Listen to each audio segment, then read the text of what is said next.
dejaban de ser pequeñas escaramuzas en las que intervenían no más de un centenar de guerreros. Las tribus sajonas, aunque sumidas en la confusión después de cada nueva derrota, no dejaron de resistir frente a Carlomagno, hasta que Carlomagno se impuso. En el año 777, Sajonia pasó a formar parte del imperio de los francos. Aquella fue una sangrienta victoria. Entonces con todos sus hombres marchó hacia Hispania, escribió Eguinardo. Tras superar las profundas gargantas pirenaicas, obtuvo la rendición de todas las plazas fuertes y de los castillos que atacó, emprendiendo el regreso con su ejército intacto. ¿Carlomagno el Invencible? Los árabes que habían ocupado la península ibérica fueron el siguiente objetivo de las tropas de Carlomagno, quien seguía los pasos de su abuelo Carlos Martel.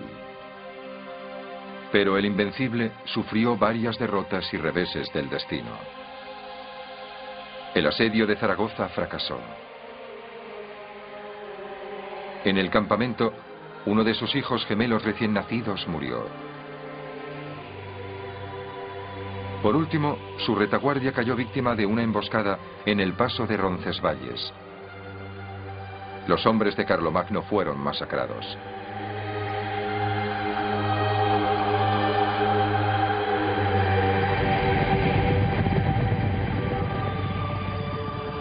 Eguinardo escribió que aquella campaña en tierras peninsulares acabó ensombreciendo el corazón del rey.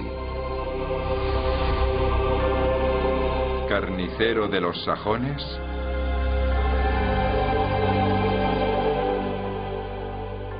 En Sajonia volvía a aflorar el malestar, alentado por Vidoqui, un príncipe sajón. Consiguió que las tribus dispersas se unieran formando una resistencia común frente a sus vecinos francos, y logró hacerles cambiar de estrategia. En lugar de arriesgarse a librar batallas en campo abierto, hizo que las fuerzas francas cayeran en emboscadas, donde los caballeros con sus armaduras estaban en clara desventaja. Las rígidas formaciones del ejército franco no podían hacer frente a los ataques tácticos del caudillo de los sajones. Al igual que sucedió en Hispania, el rey de los francos sufrió una amarga derrota.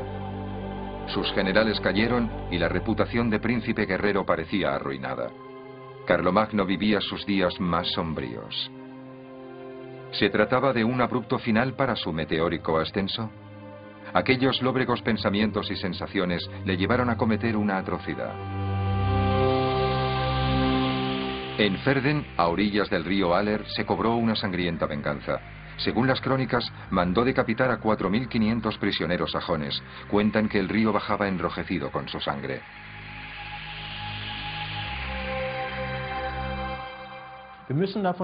Debemos suponer que Carlomagno quiso darles un escarmiento para que no creyeran que la derrota en las tierras de Hispania iba a mostrar su debilidad en Sajonia. Sin embargo, aquel sangriento episodio en Verden sucedió tal y como lo describen las crónicas.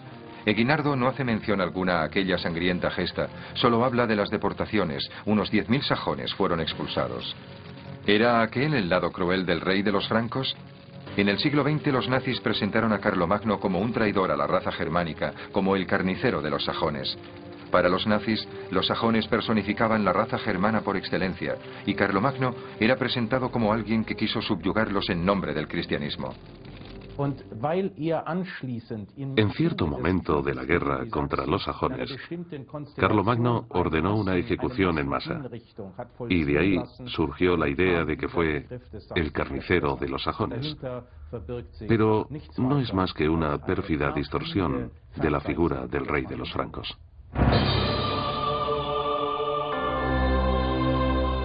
Pero aún queda una pregunta.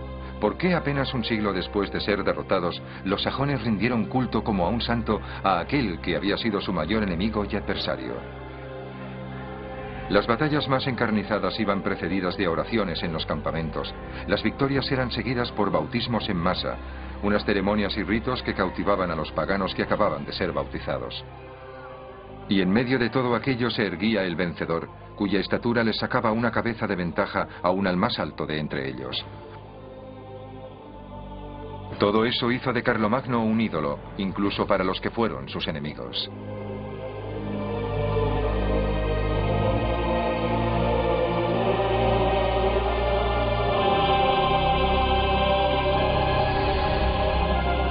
¿Heredero de los Césares?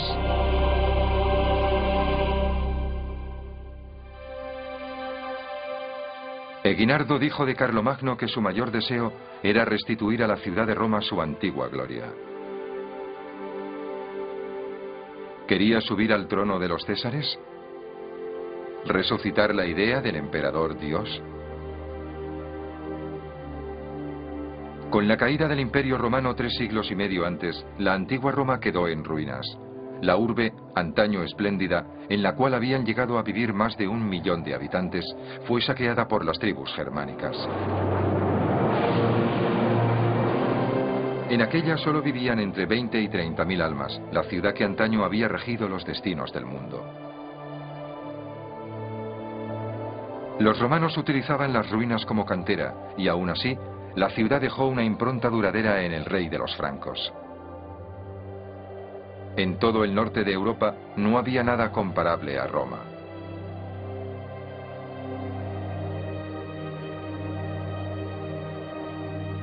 En un inmenso páramo, Carlomagno hizo realidad su visión de construir una segunda Roma. El palacio del emperador debió de sobrecoger a los habitantes de su reino que aún vivían en primitivas cabañas de barro. El Palacio de Aquisgrán. ¿Vivió allí como un César romano, Carlomagno? ¿Como un soberano todopoderoso, inaccesible a sus súbditos, más cerca de Dios que de su pueblo?